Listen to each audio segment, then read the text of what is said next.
Hi, this is Zibby Owens, and you're listening to Totally Booked with Zibby, formerly Moms Don't Have Time to Read Books. In my daily show, I interview today's latest best-selling, buzziest, or underrated authors and story creators whose work I think is worth your time. As a bookstore owner, publisher, author, and obviously podcaster, I get a comprehensive look at everything that's coming out and spend my time curating the best books so you don't have to. Stay in the know, get insider insights, and connect with guests like I do every single day. For more information, go to zibbymedia.com and follow me on Instagram at Zibby Owens.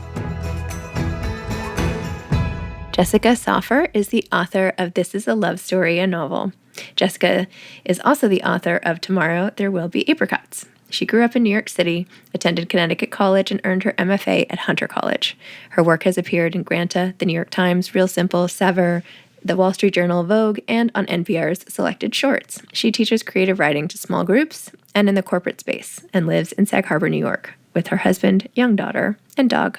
Welcome, Jessica. Thank you so much for coming on Totally Booked with Zibby to talk about This Is a Love Story. Congratulations. Thank you. Thank you for having me. Of course, really beautiful book. And yeah, I can't wait to discuss. Tell everybody what This Is a Love Story is about, please.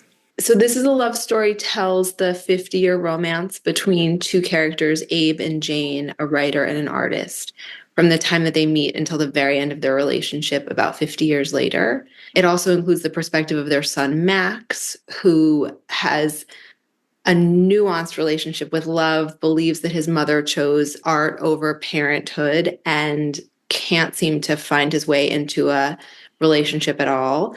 Also, the perspective of a woman named Alice, a young woman, a student who sort of inserts herself into the relationship between Jane and Abe.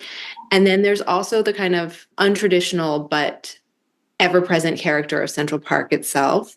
And sections of Central Park contain literally hundreds of anecdotes about the love that happens in the park. So there's a kind of wide-angle lens view of this one love story, but the kind of kaleidoscopic view of love in general.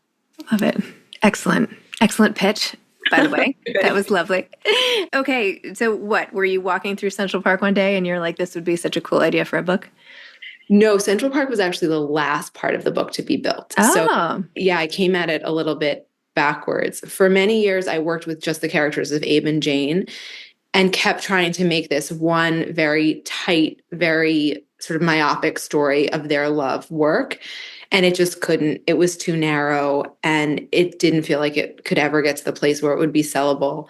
And so at a certain point, I had a friend who's also a writer, Liz Moore, who has taken the world. Mm-hmm. She read it and she said, this feels like just one part of a love story, which kind of got me thinking about the way that no love story exists in a vacuum. Every love story is complicated and challenged and supported by other loves. And so what would it be to kind of flesh out this one love story and have it contain many more?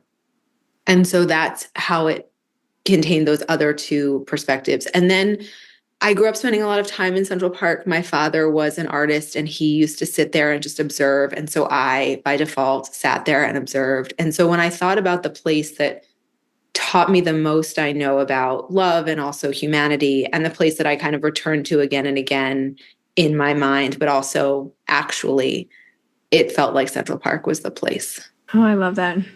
I always feel when I'm there and I see the signs on the park benches or on the walkways, like, who are they? What was this? I want the rest of it to be filled in. And then I also feel like, I wonder what it would be like if there was some magic time machine of sorts, because I have walked through the park since I was like born to now. And if there was some way to, like follow the, and make some sort of, anyway, do you know what I'm talking about? Yeah, to follow a map, to have a map of you wandering. Yeah. And like how life changes, but the place sort of stays. I recently wrote an article, and we haven't placed it yet, I don't think, about going to the park many years ago with my father when he was unwell, and then returning to that very same place unknowingly many years later when I was pregnant with my daughter. Mm-hmm. And the ways in which this park feels like it's a witness for a lot of people. It holds time.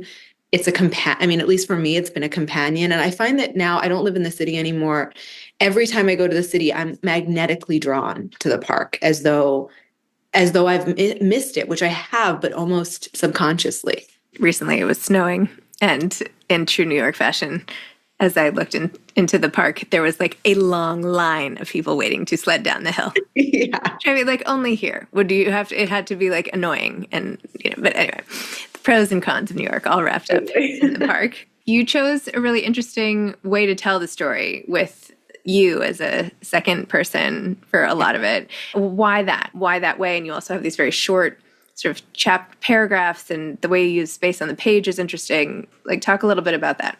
I think that has been there since the beginning. And I would like to say that there was some very kind of dedicated reason for that from the get-go. It was just sort of the way it came out. And I think in retrospect, it feels like Abe is telling the story of his wife's end. And he's telling it in a way that is, this is Scout, in a way that is fragmented and sometimes hopeful, but sometimes in utter despair. And I think it's sort of the only way that he can get it out is in a way that feels nonlinear, in a way that feels stunted. And I think it's meant to reflect that. I think it's meant to reflect the agony of somebody telling the most beautiful moments of their life at the end of a life. Wow.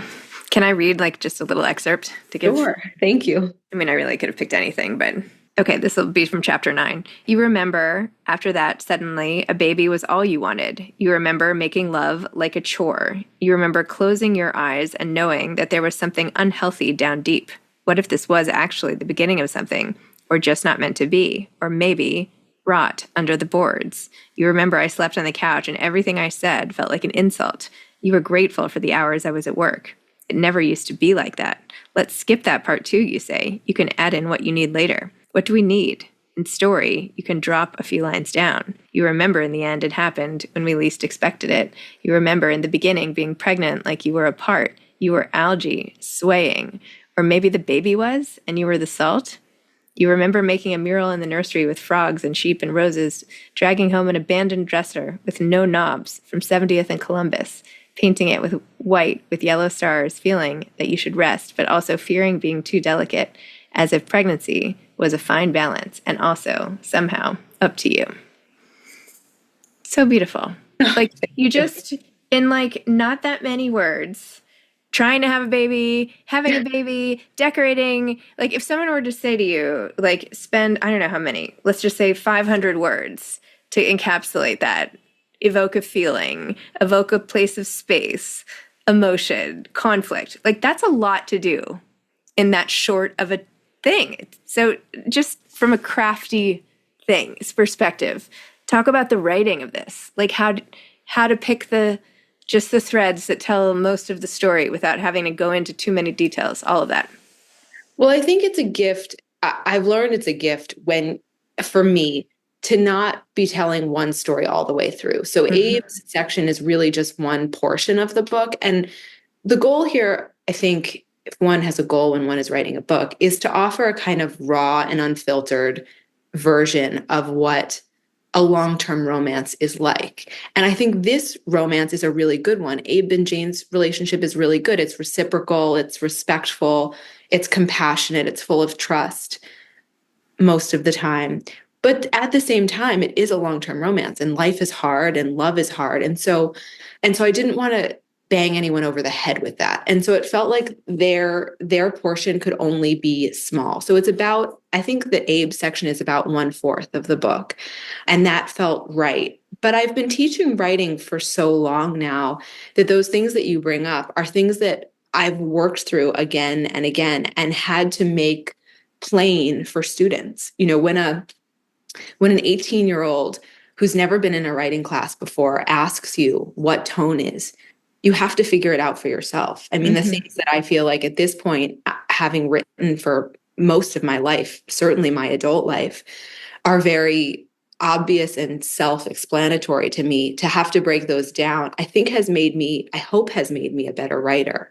And so I was really kind of on my own case when I was writing Abe's section, because I had my students' questions in my ear and I had my own shtick about tone and voice and atmosphere and place and all of those things. I was very hard on Abe in that way. And Abe is also a writer. So it is his job to do those things as well as he can, as well as I can. So my sister-in-law teaches horseback riding now. She was a professional, she was like a jumper and she did all the things, and now she's teaching. And she said it was hard in the beginning because it was so natural. Everything that she did came so naturally to her. So to have to figure out how to teach it meant she had to think about every little thing she was doing, and that she does that thinking, which I feel like is what you're saying about writing. Like it might come easily to you, but then how do you show what comes naturally to someone else? My best teacher was a woman who taught me, I think I was probably in high school. I was taking a writing workshop, and she had not been published before and had been trying for many years to be published. And she was such an excellent craft teacher because she had worked through it on the granular level so hard for so many years. And so she kind of offered up truths that were probably obvious to much more esteemed writers than her, but to her, she'd had to really sort it out for herself and could articulate it to us in a way that was amazing. I'll never forget that. So tell me about your whole background and when you started teaching writing. And by the way, for a long time, I subscribed to your writing prompt of the week. Oh, good. Thing. So you were in my inbox every week, and actually kind of made me feel bad because then I would never do anything with the writing prompts. So eventually I had to unsubscribe, not because they weren't great, but because it made my own guilt for not taking the thread and sort of, unspooling it once I was handed it. I felt too guilty about it. But anyway, so they're there for you. Those prompts are there for you. Thank you. They're great. They're really great. I'm so glad. Yeah, they're still going. I mean, during the pandemic, I would get hundreds of responses every week. I think they were a lifeline for me as well. It's a subscription prompt service that's free. It's offered every Wednesday morning. They go out. And during the pandemic, I got so many. They've since tapered off, which I'm grateful for because I do respond to everyone. Anyway, I was very lucky in that I knew I wanted to be a writer young. My mother is a writer. She's been writing true crime for many, many years. And her first novel came out in the summer. It's done incredibly well. It's called Word Hunter. And so I grew up with a mother who was always writing and always reading. And I knew I wanted to do it young, which now feels like such a gift. I went to college and studied under a creative writing instructor from the get-go. I applied to MFAs while I was still in undergrad and ended up at Hunter College, which was wonderful at the time. I think it's since had some issues, but I was there when Colin McCann was there, Peter Carey was there, Nathan Englander, and Jenny Shute, and they were wonderful. Every one of them very distinct in their teaching styles and their writing styles, and very generous. I mean, I felt like I was kind of ushered into the professional world of writing immediately, and I learned very quickly what it meant to be a working writer. And so when I graduated, I pretty much immediately started writing and teaching. I taught at Connecticut College for many years. I taught at Stony Brook. And then during the pandemic, I started teaching in the corporate space, so at big corporations, and actually small ones as well. I taught a beauty brand at an architecture firm. And in some cases, I was teaching in their wellness programs, so journaling workshops and things like that, especially during the pandemic, that felt like what was needed. But in other cases, I was teaching their communications departments. And mostly those were people who had been writing all of their lives, and in many cases creatively as well. And it felt like they had lost their voice a little bit in where their lines of work had taken them. So we kind of tried to reinvigorate finding voice and authenticity and language. Wow. I am impressed by the direction. Like, I felt like I wanted to be a writer, but I didn't like all the writing classes at school. And I was like, I don't want to read all those books. I kind of just want Sometimes I think it's luck. I mean, I've been thinking about him a lot. I had this teacher when I was in high school he was an English teacher, but he taught a short story class. And he taught all the really good shit. And for someone who was, I think I was probably 15, to be reading Jhumpa Lahiri and Flannery O'Connor and Eudora Welty, I mean, I think I was offered up really good writing really young, Jim Harrison, Raymond Carver. And so it felt, and I think also I studied a lot of short story. I've never thought about this before, but I studied a lot of short story early on, and that felt accessible. I think the form just kind of lends itself to younger writers in a more immediate way. And so I think it's tricky when you're young and you're offered up these kind of great and legendary works that are canon to imitate them in any way. And in the beginning, it is all imitation. And not that I could ever imitate you know, Gabriel Garcia Marquez story with any success. But I think when it's 16 pages, you can dissect and dissect and dissect. And for a moment, think that you might be able to until you fall flat on your face. What happened? It's amazing how much teachers, I feel like throughout this podcast, just having one teacher identify that you have talent or spending a little extra time with you or, you know, giving you the things that really hit home, and it makes such a huge difference. 100%. And at the same time, having a teacher who rips you down can be so memorable and so damaging. And I've had that happen too. I mean, there's one comment that will forever stay in my ear from a teacher who didn't understand my work, although it probably was ununderstandable at the time. And that stays with you. It can be so damaging permanently. Yeah, it's true. And sometimes the worst stuff gets highlighted more, like it's Totally. On the big lights. And you moved to Sag Harbor now, is that right? I saw in your bio. What are you doing? How come you live out there? My husband was offered a job many years ago, right after my first book came out, and we weren't planning on moving, but it was an amazing opportunity for him. He's a builder. He was building this incredible concrete house on the beach, and we thought this feels right. And I was kind of over the writing scene in New York. It had started to feel a little bit repellent, as it can. And so we moved out. I had grown up spending summers here, and we have stayed, and we have a child here. We have many pets, and it feels like a really good place to be a writer, a really good place to be a human, to be a parent. It's really wonderful. The sad part about being out here at the moment is the bookstores. Canio's just closed, I'm sure you know, and it's sort of hard to know what's happening with the other bookstores. So that feels a little bit sad, especially at this moment when my book's coming out. I hope that they'll carry it. I don't know. But otherwise, it's a really special place to live, you know. Yeah. Oh, I like Sag Harbor books right there. That's still open, right? Yeah. Me too. Yeah, they're still open. Yeah. They're still open. I mean, in all small towns, it's like all these stores trying to stay in business, and I know.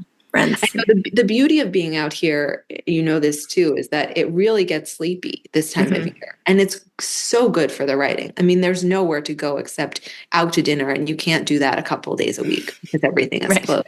Yeah. So there's nothing to do but write. And I love the idea of turning inward in winter. I think it's really important for everybody, but especially for writers. And I also feel like the buzz of what's about to happen with my book, although it already feels like there's movement, it's really nice to be in a place where you can go outside and take a deep breath. Because I grew up in the city and I loved it. And I feel like I kind of rode the wave of city momentum for so long, but it's exhausting permanently. It is. Yeah. Although I feel like at this point I rely on it. Like if I'm gone for too long, I need a little dose. I feel the same. I'll be there next week. Yeah. What are you working on now? I'm working on a new book.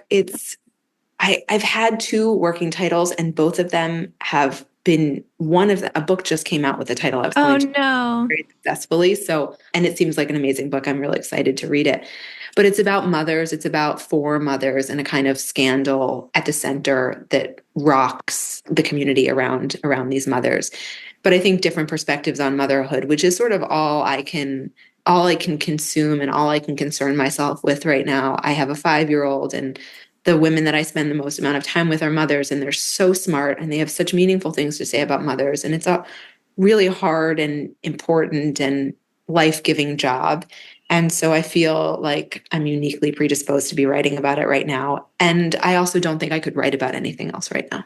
Write what you know, right? It's not what you know. Maybe I'm taking the easy way out, but it feels not at all. I mean, if you're an authority on a topic, right? Wouldn't we rather read about motherhood from you than someone who I mean, you know what I mean.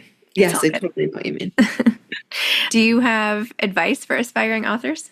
Yes, I think, and I say this sort of with new experience on this, finding community of readers is, I think, the most important thing, because writing can be so solitary. And I think writers, as cerebral as we are, can really easily get into a spin cycle. And I did that for many years. I mean, my first book came out 12 years ago, and I worked on a book that now lives in a drawer for many, many years, 6 or 7, I would say. And I think that could have been that timeline could have been greatly shifted had I leaned on the people that I should have. I had people, and I just kind of felt like I could do it myself, or I wanted it to be perfect before I offered it up. And I think I wasted a lot of time. And so finding people that you trust and that can inspire and motivate and galvanize you in moments where you start to spin, I think is really, really critical. And now I have an agent who is one of the true loves of my life, Julie Bearer. And I have an editor who I adore and is so thoughtful. And I think in certain ways, this next book we're going to do in a way that feels collaborative. I've never done that before. Julie came to this book at the very end. I mean, it was done. It was dead by the time she came to it, although we worked on it together for a bit. And so I think that's my best advice, is find the people you trust and who will get you there. Amazing. Julie is so awesome. Thank you. This is really exciting. Congratulations. I loved your book. It was beautiful. And yeah, I can't wait to see it launch and all the good things happen. And hopefully I'll see you at some point out in the Thank you so much. You do such important things for writers and for readers, and we're all so grateful to you. Thank you. I love it. Okay. Thanks a lot. All right. Take care. See you soon. Bye. Thank you for listening to Totally Booked with Zibby, formerly Moms Don't Have Time to Read Books. If you loved the show, tell a friend, leave a review, follow me on Instagram at Zibby Owens, and spread the word. Thanks so much. Oh, and buy the books.